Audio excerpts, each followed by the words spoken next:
Hello, hello, hello, everyone. Oh, thank you all so much for joining us today. My name is Naomi Bellany of the Haitian American Caucus, and it is my pleasure to welcome you to this evening's program. And we hope that you are empowered, inspired, and that you learn so much from today's program. So I would like to wish you a happy International Women's Day, or as we say in French, Bonne Journée Internationale de la Femme. And so for today's program, we are going to discuss the theme for this year's International Women's Day, which is breaking the bias. And we have two amazing, very wonderful women that are going to join us, and we're going to have a wonderful conversation about breaking different biases. So if we can bring them up so that we can introduce them, and then we can get this program started. Hi, Rita. Hi, Rachel. Hey, how are you? Hi, how are you? Hello. I'm doing good. I'm doing good. I'm so looking forward to today's program. And I know that you have guys have a lot of gems and a lot of things that we are going to discuss to talk about different biases and also how to overcome them as well. So first off, Rachel, let me briefly introduce you, and then you can also tell us a little bit more about yourself. So Rachel is a board certified family nurse practitioner. She was born and raised in the wonderful city of Brooklyn, New York. And after receiving her associate's degree, she went on to receive her bachelor's degree in nursing from St. Francis College. She also pursued her career graduating as a nurse practitioner from Dominican College. She works in women's health and primary care, and she works here in Brooklyn with a company that provides non traditional based healthcare to underserved communities. She is a single mother of one and also the owner of Holistic Healing Lab. So, Rachel, before we get started, I'd love to hear more about yourself and more about the Holistic Healing Lab. So, go ahead and tell us some more about it. All right. Hi, everyone. Happy International Women's Day. so, just to start off, I am a family nurse practitioner. I currently work with a company that actually provides whole health. We focus on whole health, not just physical health, but also mental health, emotional health, and things of that sort. So, what came to mind when I created my company during the pandemic actually started with my skin and just having very dry skin, patchy, um, a little patchiness to the skin. And I just wanted to create something that will work out for me.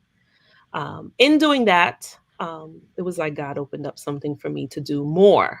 And in the field that I'm in now, working with healthcare, I noted that a lot of issues come up with mental health and emotional health and how you feel about yourself and things of that sort, dieting and not just, external and physical things, but internal things.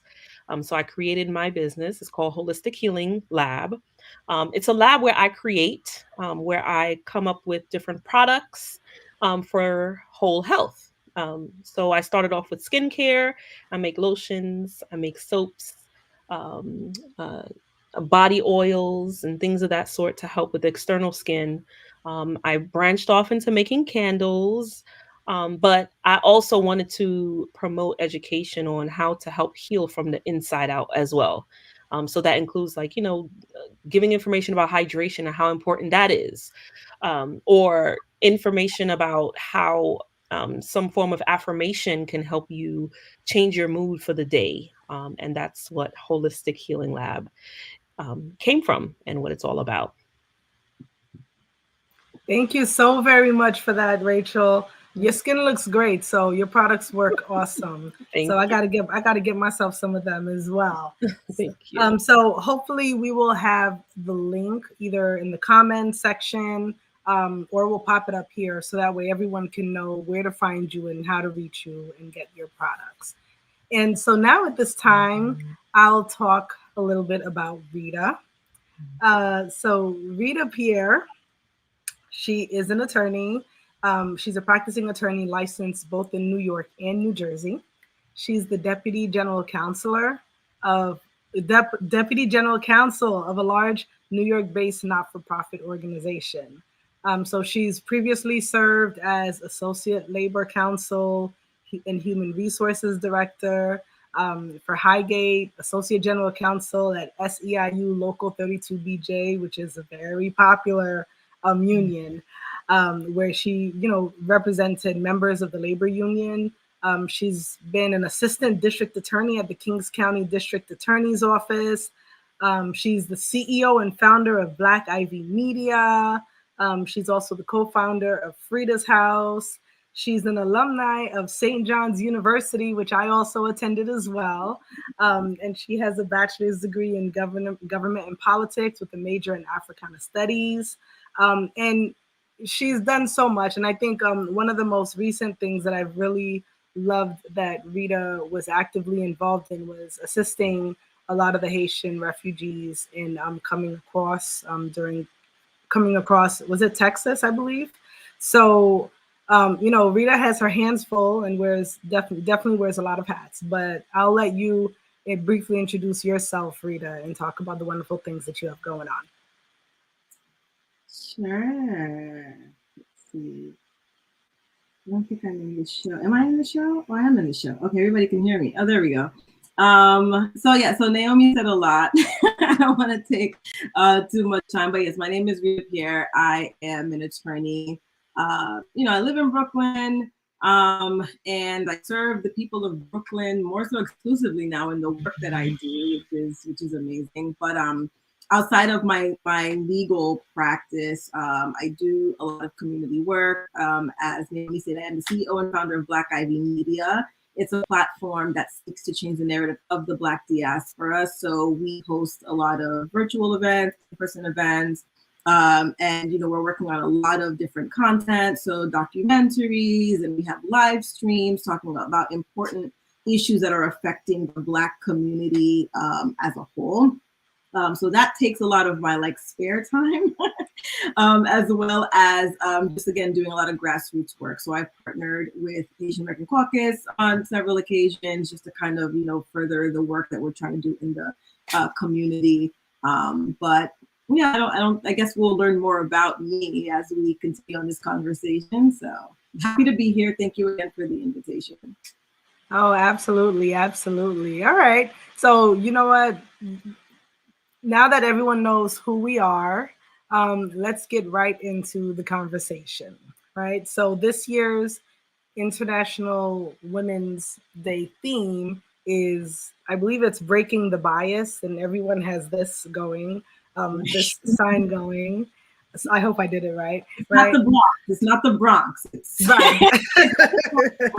Exactly.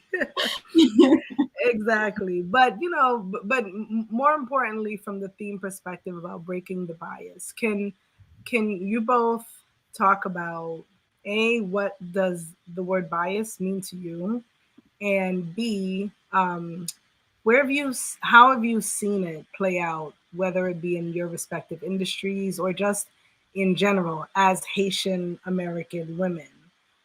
So Rita, you could start first with that question.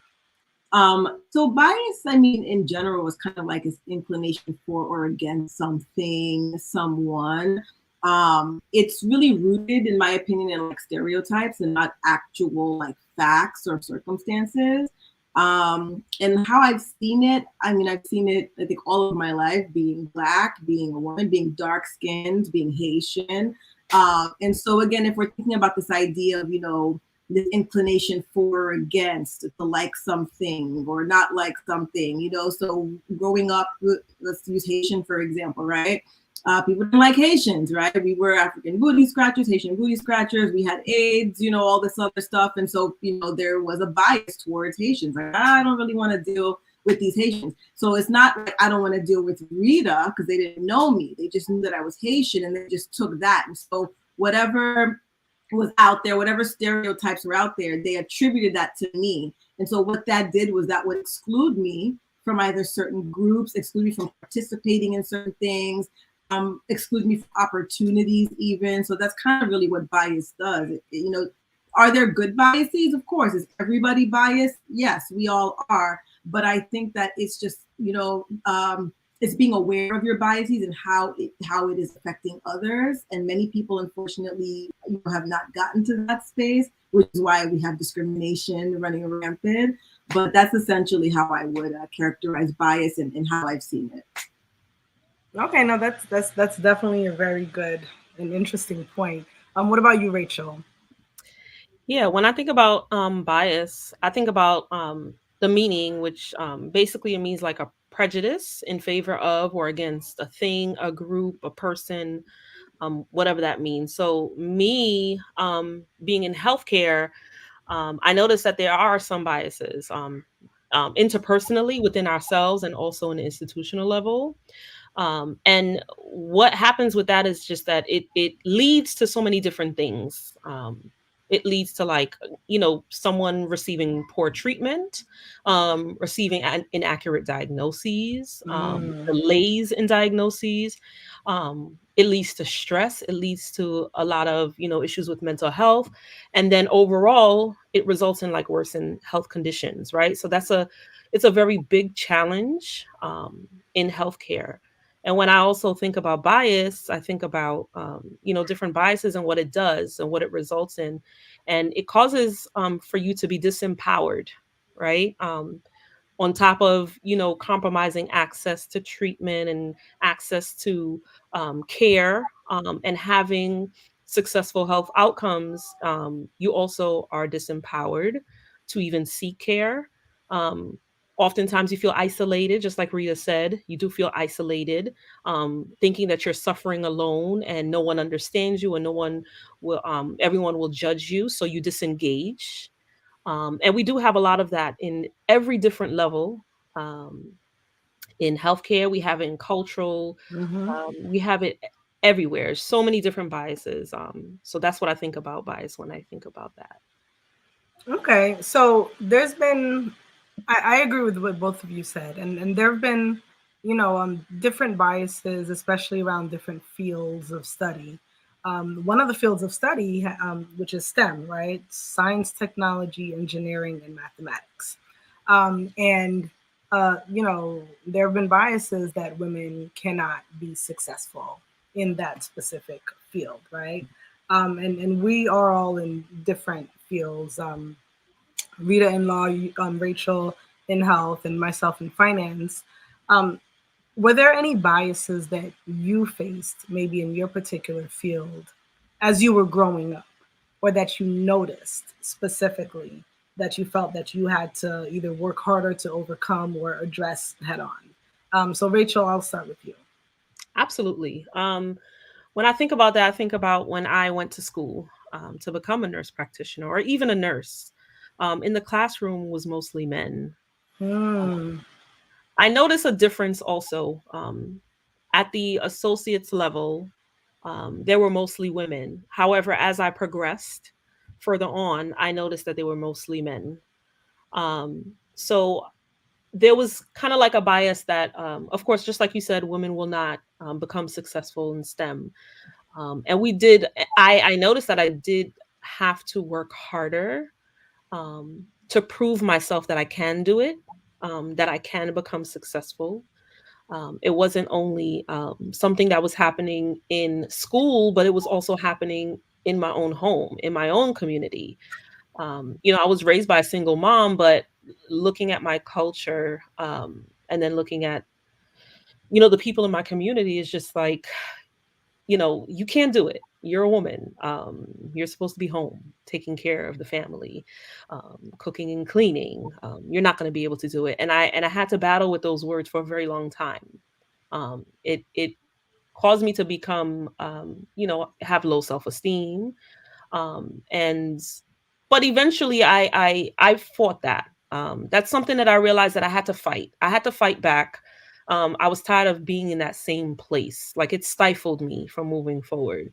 So it's something that I changed, and I said I'm going to make this become not only a boulder to be on top of me to stifle me, but a boulder that I can step over and stand up for myself and other women that will come behind me, to fight back and show that we can actually get it done. We can actually do this. So yeah.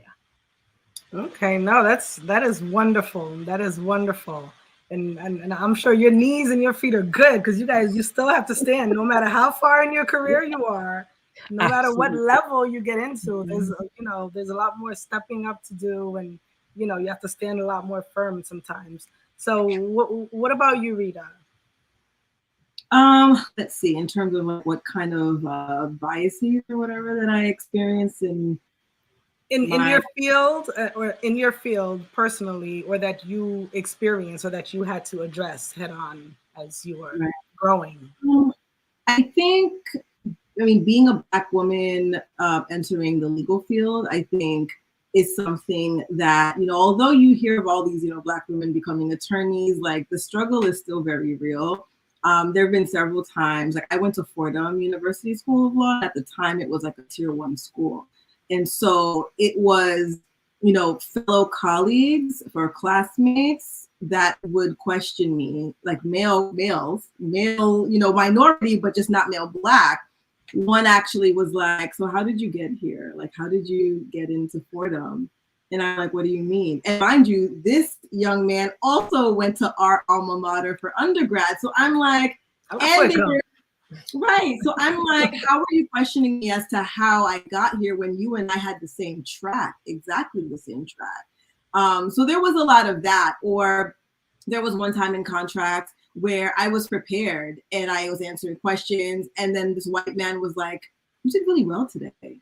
Like, wow, like good job." And I'm just like, "What do you like? What does that mean, right?" So there was this idea that I can't even say because I was a woman, but I think because I was a Black woman, that I would not be able to keep up with what's going on in class. I wouldn't be privy. I wouldn't be as intelligent as the rest because there's this idea that Black people are on affirmative action scholarships all over the place. And I think that in law, that idea is very, very prevalent because of these types of comments, like, "Oh, you did well." Like this is something that happens very, very often. So aside from that, I think the other bias that I experienced was being a single mom, also going to law school. And that was more so on the part of like my community and my family because, I got pregnant. I had graduated college, but that wasn't enough. Like I still wasn't an adult. So because I wasn't married. And then even as I was applying to go to law school, like I had family members who were really discouraging. They were like, "You think you're still going to be able to do this? Like, maybe you should kind of like get into healthcare or something," as if that's supposed to be any easier. But, this idea where it's just like, I don't think you'll be able to do it. It's going to require you to study a lot. It's going to require a lot of work. You have this baby now. I don't think that, that's a option for you anymore. So it's interesting, like when I was in law school, I didn't get so much because I think they were just so focused on the fact that I was Black.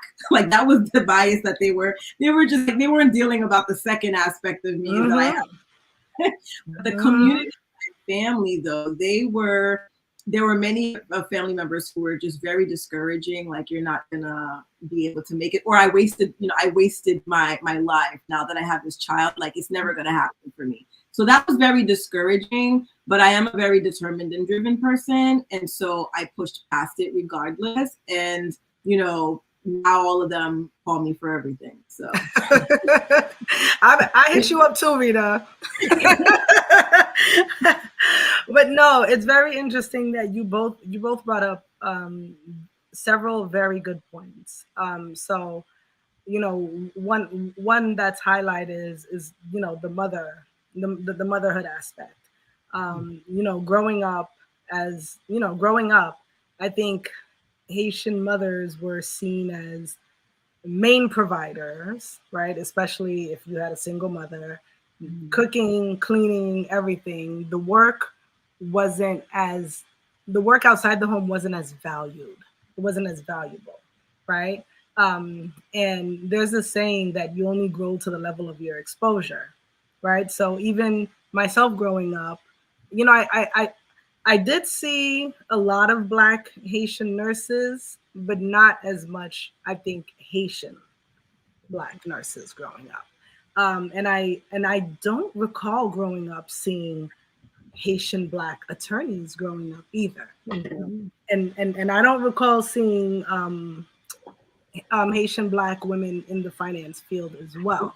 So I think for the three of us, having to address biases and, head on is a wonderful thing, not only for us or our children, but others who are watching, to show, hey, we can be mothers, we can be great mothers, and also we can rise in our fields and do different things at the same time, right? Um, and then one of the other points that you brought up, Rachel, was that the impact of biases and how that can affect your health. You know, it's crazy that, especially in the Haitian community, there's a lot of people. Maybe they don't have health insurance, right? And they're afraid to go to get seen or get checked, or maybe they don't have enough money to hire an attorney, and they don't know that, I'm having an issue, but I need an attorney, and that would help make it a lot easier. So, so I guess from both of your perspectives, and Rita, you could start. Let's say that there's someone watching, and a woman, a Haitian woman who has an issue, domestic violence. There's biases about women who go through domestic violence. Someone who's being unfairly treated at their job, or some immigration issues. Like, what is it that a Haitian woman can know that may, even if she doesn't have enough money in her pocket, si elle pa gen pile l'argent, li ka still cherche yon avocat, or she could still find someone who can assist her. Like, what can you say to that, Rita? I mean, I guess with respect to accessing resources, which is what I think I'm hearing, right? Mm-hmm. If you're somebody who doesn't know, I always tell people, listen, like, there are two places that you at least can have your starting ground. Because not everybody has a lawyer in their family or knows somebody who is a lawyer, right? Mm-hmm. Mm-hmm. But the pastors know how to get in contact with a lawyer, right? The leaders, because that's how people have been, ringing my hotline because some pastor who I don't even know gave them. I would say even your local political offices, right? So the assembly office or the council member office, like, the Haitians know where these offices are. And I would say that those would be the first place for somebody who doesn't know, who has no friends, who has no, because I can't tell people, oh, go Google, because that's relative, right? Not everybody knows what they're looking for, especially for a Haitian woman, let's say maybe a Haitian immigrant that really just does not know how to navigate these spaces. So I would say, like, if you are in need of assistance, your religious leader or, one of these local political offices to be the first step, right? The first step, hopefully, to be connected to either an agency like CAMA or Legal Aid Society, things like that can actually take their case and provide them with, assistance or even, resources. So that would be, I think, my advice if somebody's totally clueless, like, where do I start? Yep. That is very good advice. And now, Rachel, what about you? Someone's in the health field, someone's watching, they don't have health insurance, you're gonna do that. It's not gas, you know. Garlic won't take it away. Garlic won't take it away.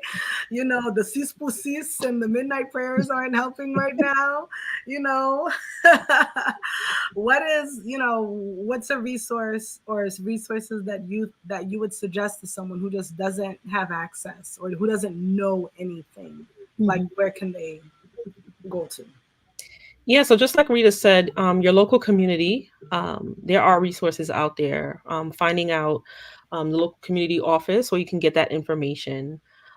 Even to that point, a lot of people with insurance sometimes don't realize that they can get the aid that they can get. Also, sometimes your insurance doesn't allow you to get the insulin that you need to bring down your, your diabetic level, your numbers, or, any other thing, like I can't afford this medication, but you don't know that there's resources that will be able to cover certain copays. Mm-hmm. And a lot of times we don't know that every insurance agency has case managers that you can look to. The numbers are in back of your cards, in the back of the insurance cards. You can call that number and just say, hey, I need help. This is what's going on. This is the reason why I keep getting hospitalized. This is the reason why my health is not right. And I mean, of course, if we continue the way we are, it causes the insurance more money. So that's something that can empower us to say, hey, I'm calling you because this is the reason why I keep going to the hospital. This is the reason why the insurance keeps going up, or why you're paying for this, but I need help in this area. So it's beneficial for us to open up and let people know what we're going through, what the insufficiencies are, so that we can get the help that we need.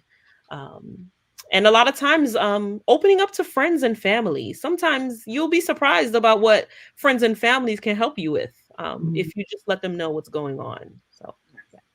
Ooh, opening up. That's a big one. That's a big one. Haitian parle me parler. Haitians don't Not like at to all. talk their business. And I mean, working around our vanilla brothers and sisters has taught me that, they talk. They talk health, they talk about finances, they talk about pretty much everything. Like I remember when I first started going into the working world, and I would sit quietly and work and I would listen to the conversations. The Haitian in me is like, oh, they're talking about this? What? So yeah, no, I am totally with you on that. I encourage everyone to speak to somebody that you trust. Keep up Mhm. business nouvelle and. So Right. I, yeah, so I am with you guys on that. So another question that I have, right?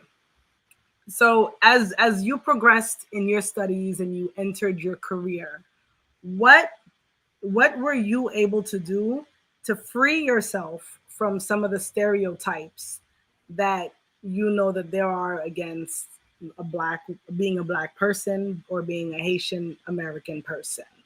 So Rachel, you could start with that. So the first thing I did was I realized that knowledge is power.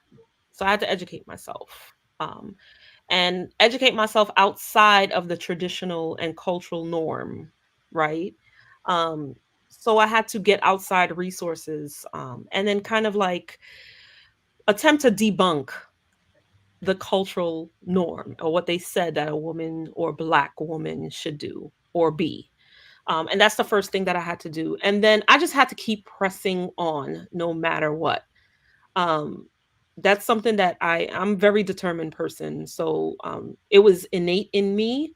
I know my culture kind of raised me kind of to be quiet, and I was a very quiet person, but there was something in me that said it's time to rebel. And I had to push past that. So um, just allowing that the knowledge to now help me to push on and counteract everything that I've already learned. It takes a lot of humility to do so, because it's like I have all of this information that my culture taught me, but now I have this other information that I have to put on top of it, or it takes a lot of humility to do that. But and then I just noticed that I don't want to be in the same spot. I don't want to be in the same cycle. I don't want to be here with everyone else. I feel like there's so much more.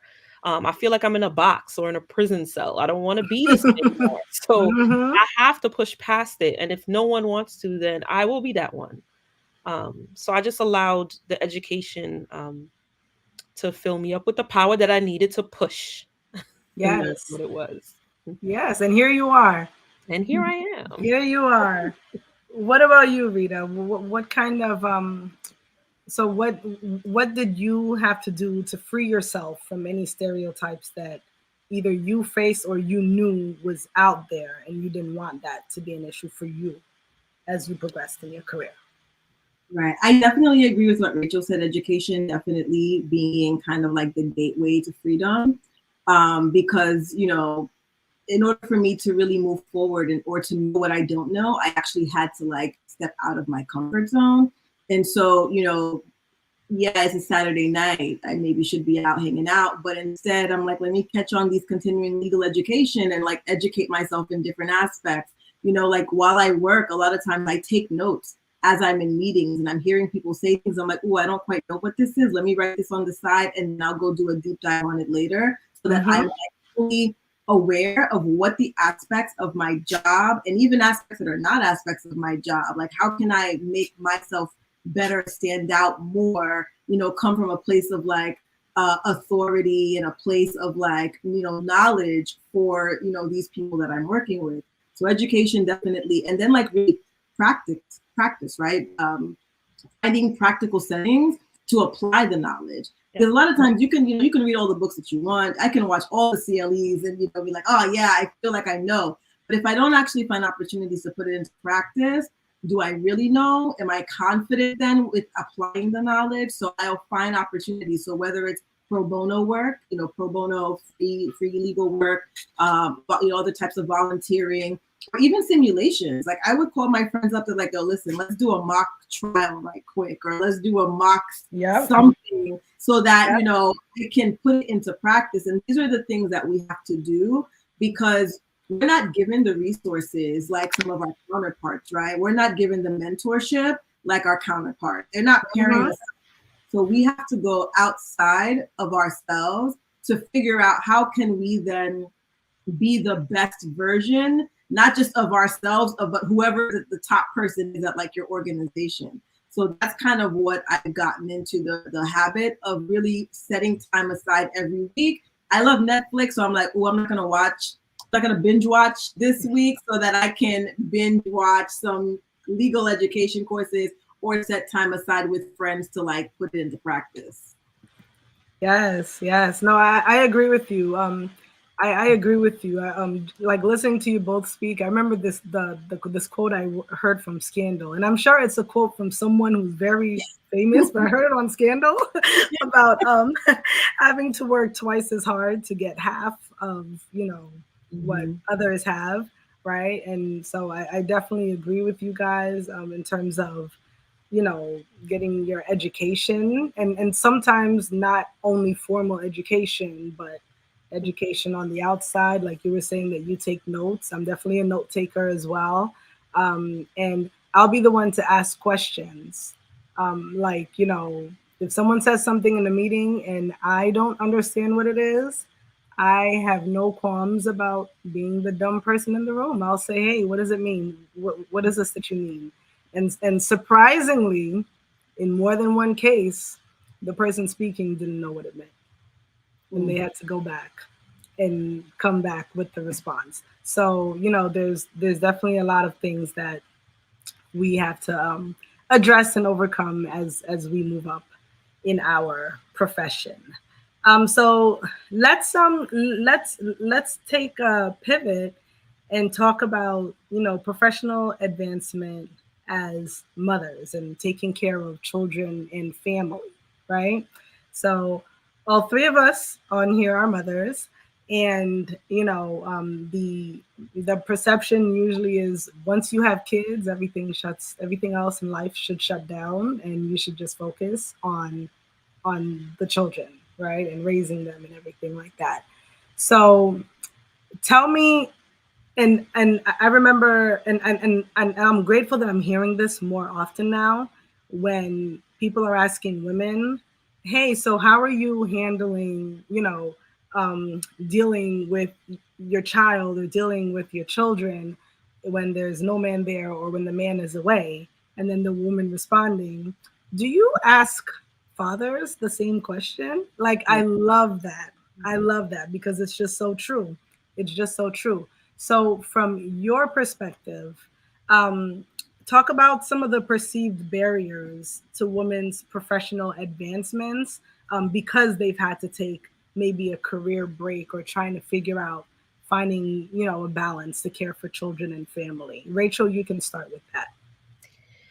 Yeah, so just like Rita explained earlier about her being a single mom, going to school, I too had the same interaction and experience with my 6 month old starting nurse practitioner school.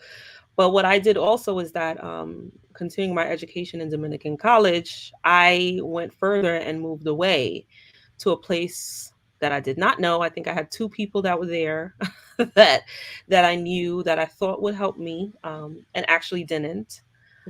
So it was a hassle, explaining to family and explaining to people that were close that, um, I have this child and I do have to go to classes a whole hour away, and I have to leave him at a babysitter's across the street, or find different care givers to take care of him. And in the Haitian community, ou pa kite ti moun avec tout moun. That's a fact.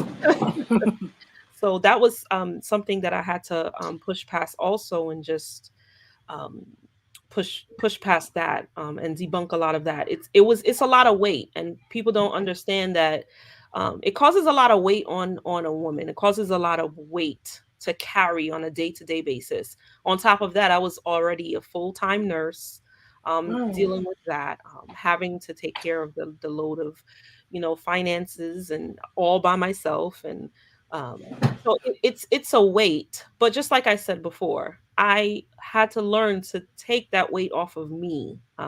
I could not let it hold me down any longer.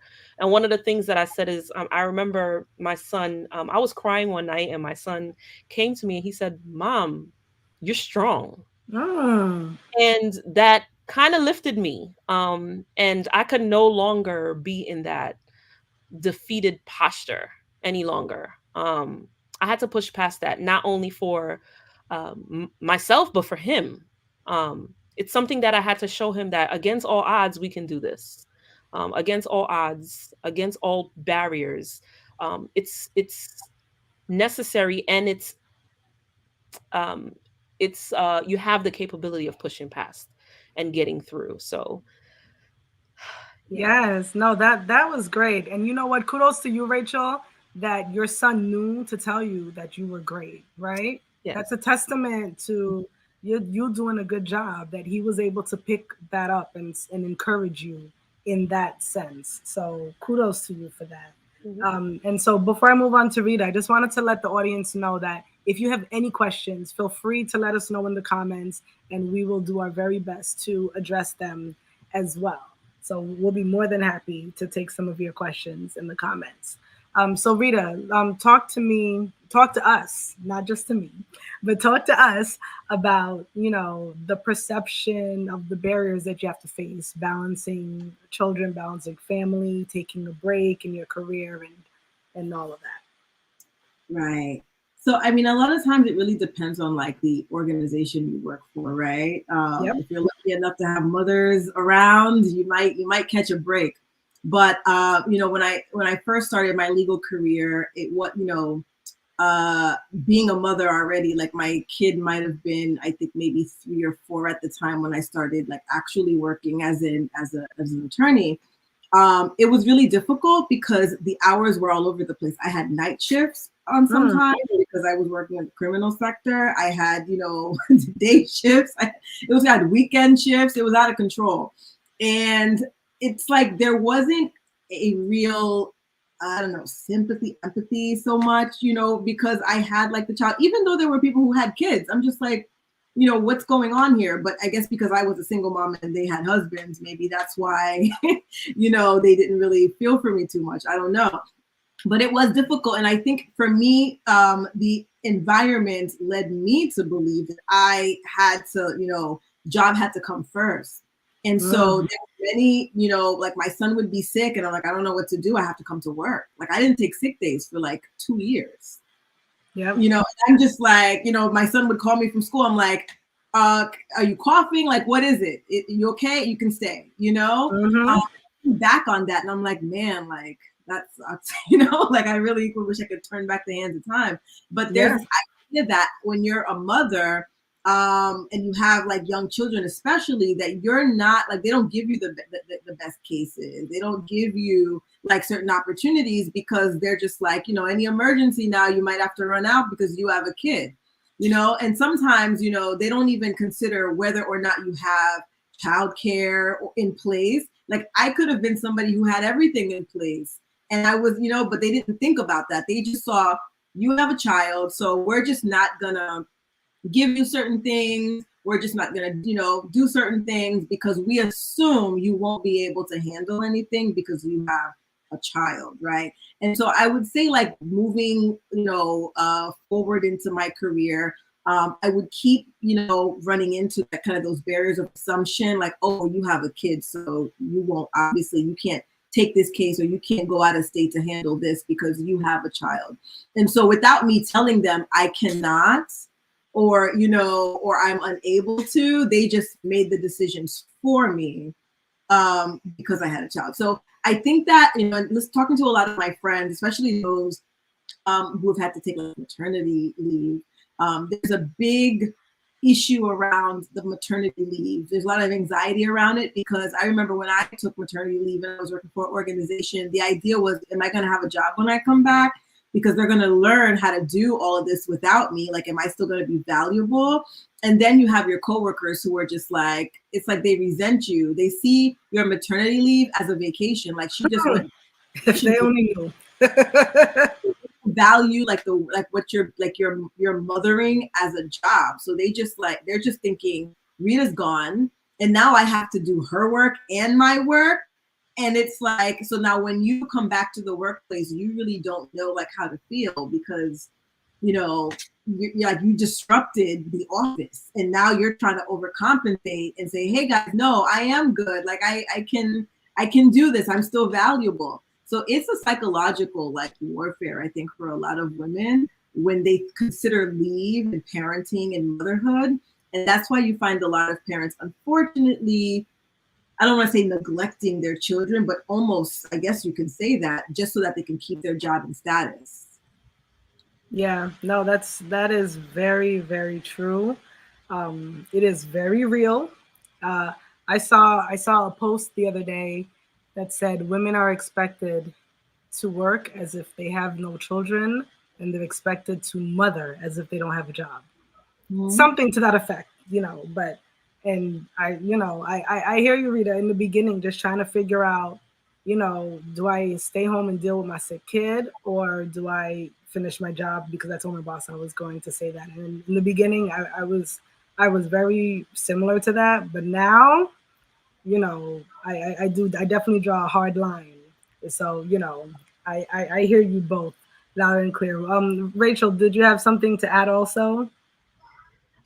No, so what I had to add with even this topic about bias, and you know, as we're Black women and single mothers at that, um it's very important, and I believe that it's very important for us even to help our children break those barriers and break that bias. And that's something that I train my son to do as well.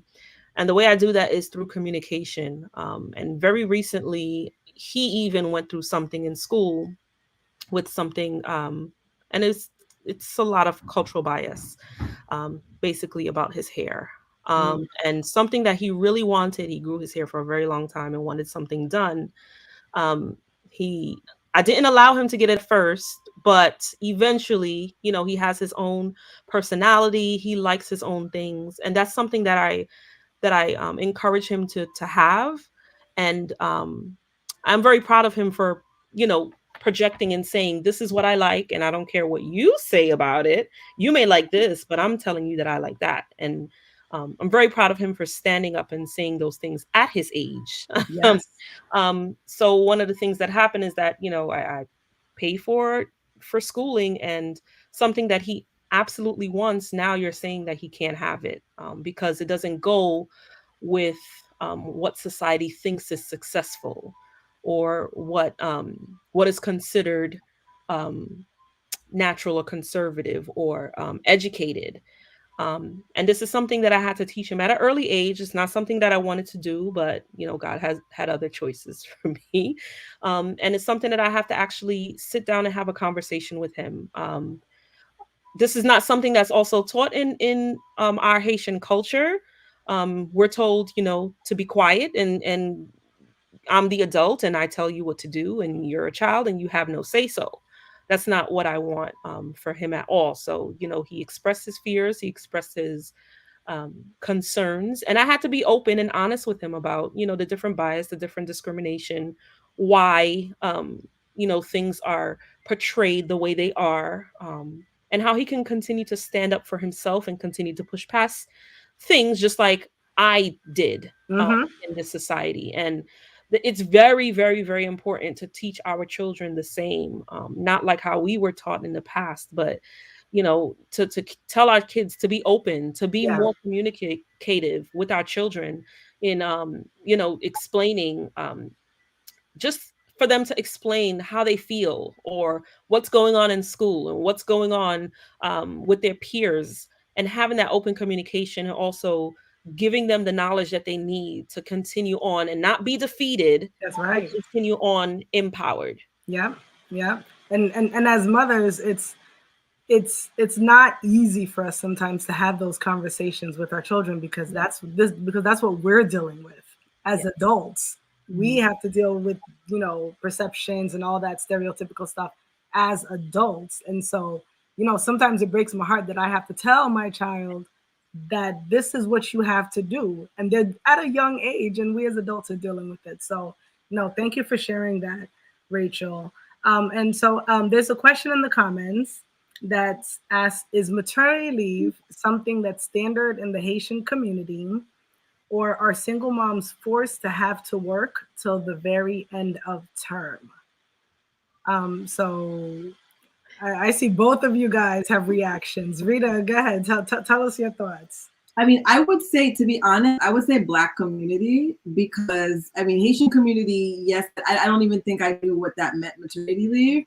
But I can say that even with like just my friends who are not Haitian, like I said, that I'm in my 30s, so a lot of my friends have had kids, and this idea, even as women who were born and raised in this country, we still struggle with this idea of like a maternity leave, like most of my friends and even myself when I was pregnant, like we tried to go to the very last week. Like, wait, my due date's tomorrow? Okay, I'll work up until the day before my due date. It was never this thing of let's take off even before. And then even after you have the child, this idea of I'm going to be off for 3 months taking care of my child, that's not a thing. It's like we have to work, right? We have Yeah. a lot of us come from single parent families, and some of us are single parents ourselves. So this luxury of I'm just going to be off taking care of a baby was not a thing. So I would say this maternity concept is something I would say it's definitely not a standard. I'm hoping that it becomes a standard through education and us having more of these conversations, but it's absolutely not a standard. Yeah, no, I hear you loud and clear. And as you were speaking, I remember a personal story for myself.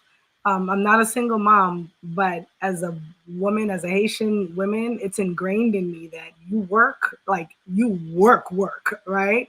So I remember when I was having my son, um, and I was in the hospital, and it was time to get a C-section. It was an emergency C-section situation.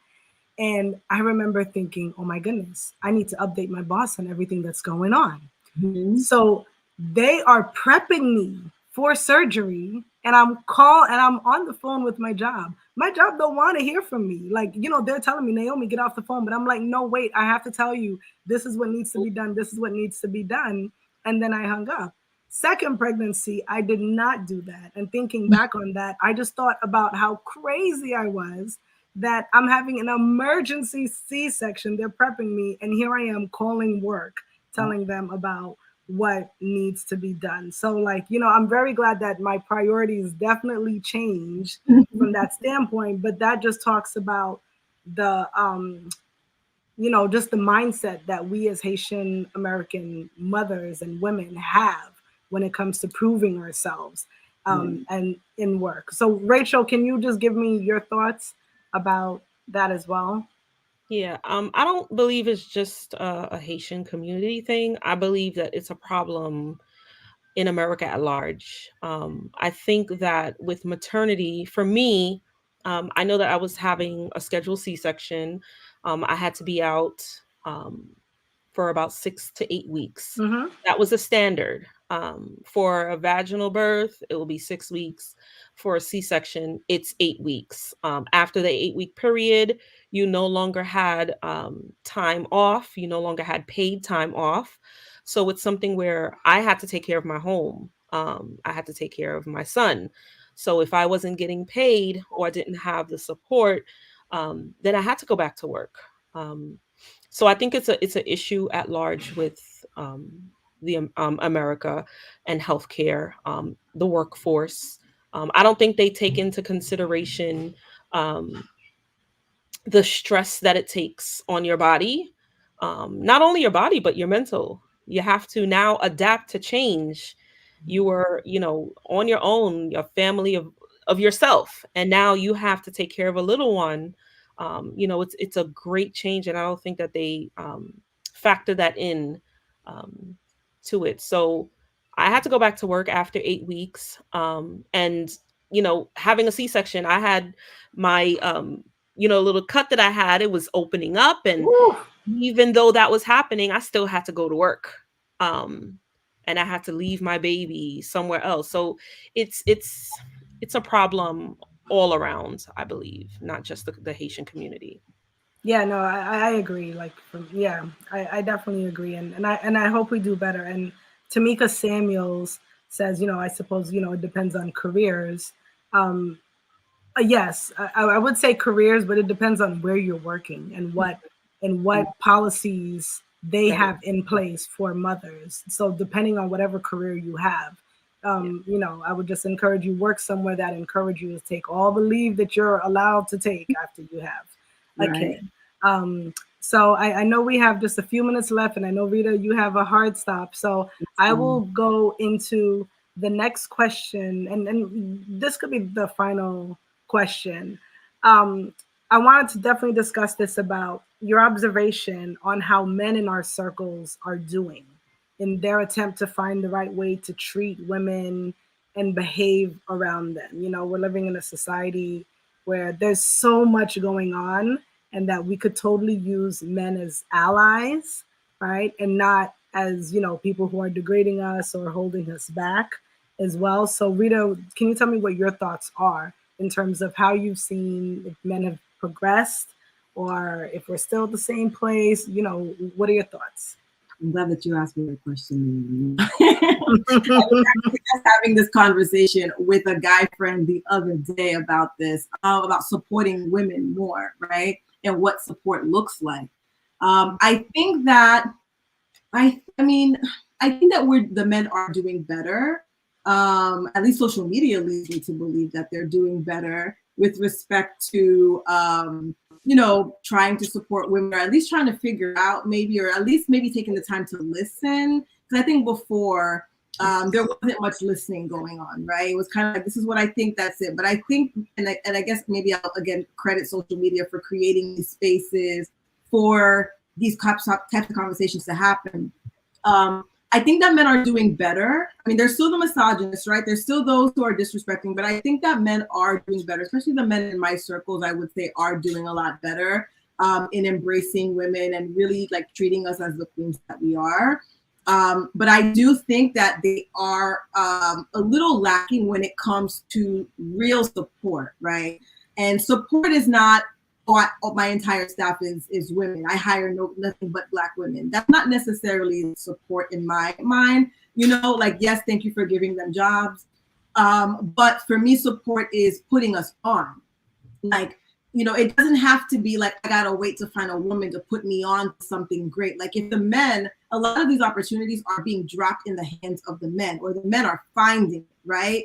They're finding these opportunities because maybe they figured out how to, politic and get into certain rooms to get opportunities. But what I see is that they keep it amongst themselves. The men are doing a great job of putting other Black men on, and I love to see Black men win. But what about us? What about the women who are also capable of maybe being in those same rooms or being part of these projects? So that's what I want to see more of. I want to see the men that are in our circles that are being put on and are doing their best and are breaking barriers and ceilings to get opportunities, to put women on too.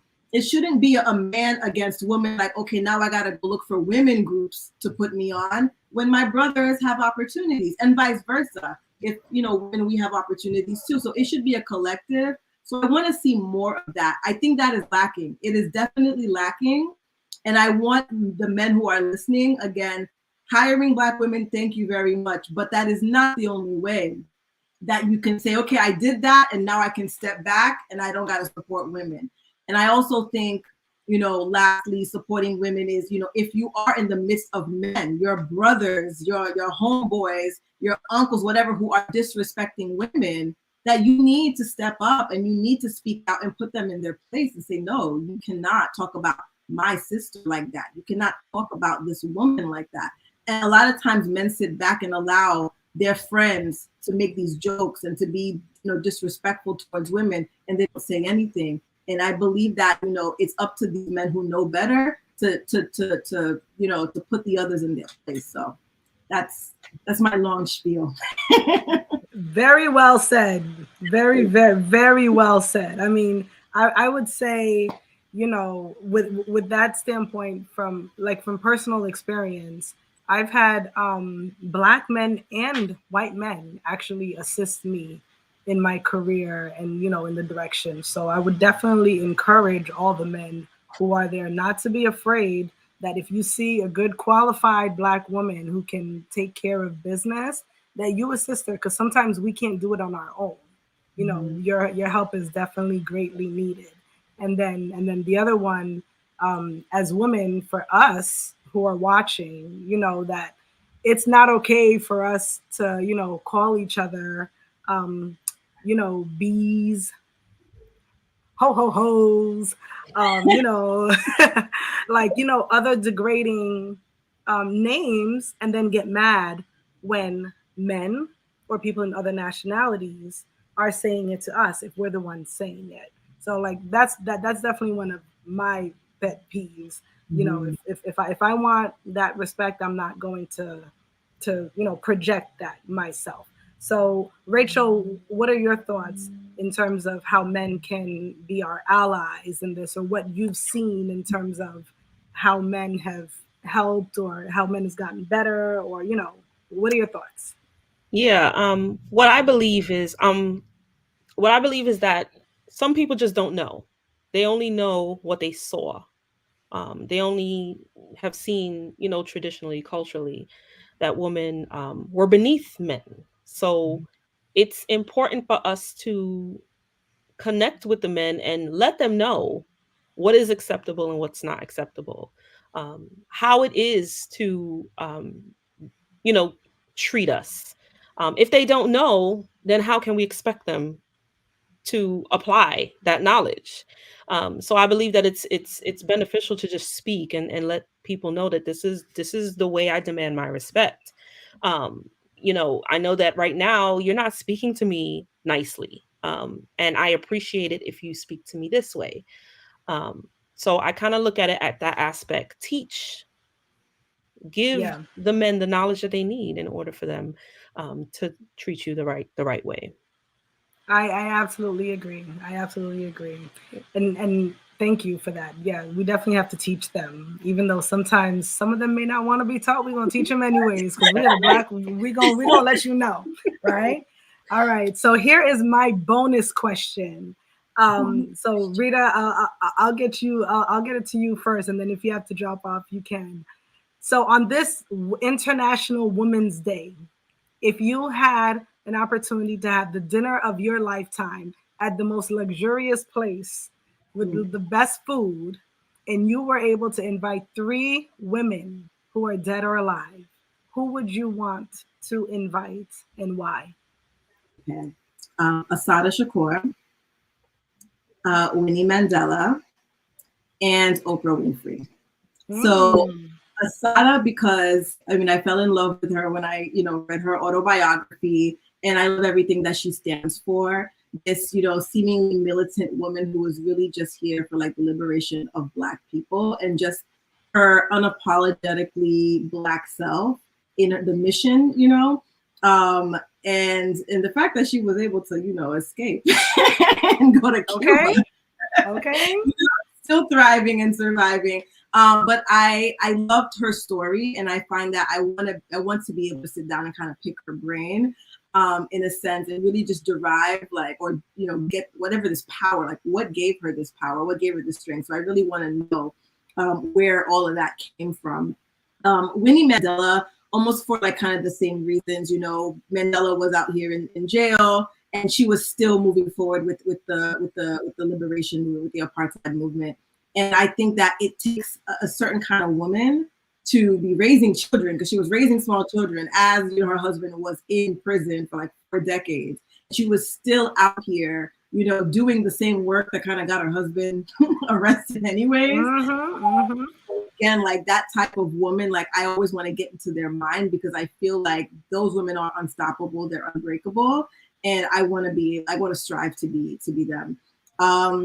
And lastly, Oprah Winfrey, because she is a media mogul. Sometimes I don't always agree with her, but I love the fact that she came from like humble beginnings, meager beginnings, right? I mean, just look at the wigs or whatever she was wearing back then, and look at how her hair is. Yes. Like it literally like,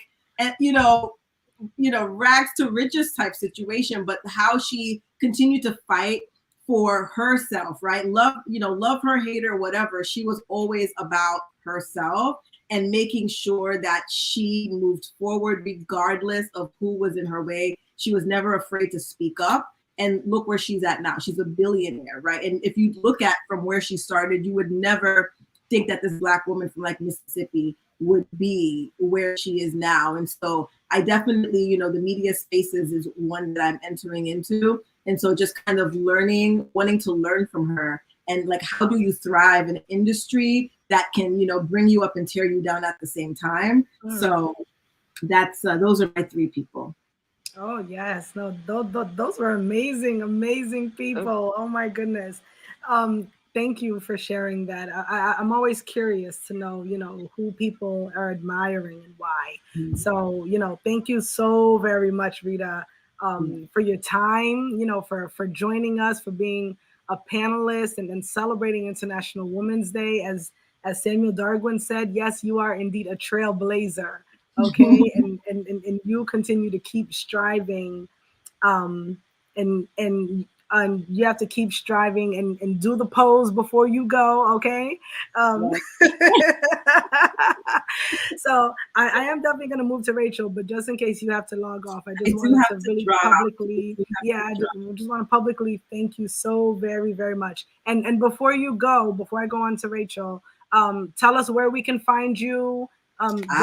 Drop your receipts in the comments, website, social media handles, and everything. Comments, but I'll drop it in our private chat. But yes, you guys can definitely find me on Black Ivy Media. You could find me on I Am Rita Pierre if you want to learn about my personal life and my cat. So you can follow me on those platforms. But again, thank you so much for this invitation, Rachel. It was amazing meeting you. Yes, and Naomi, of course, you already know. Of course. But thank you, and Caucus, as well, for this opportunity. Of course. Thank you, Rita.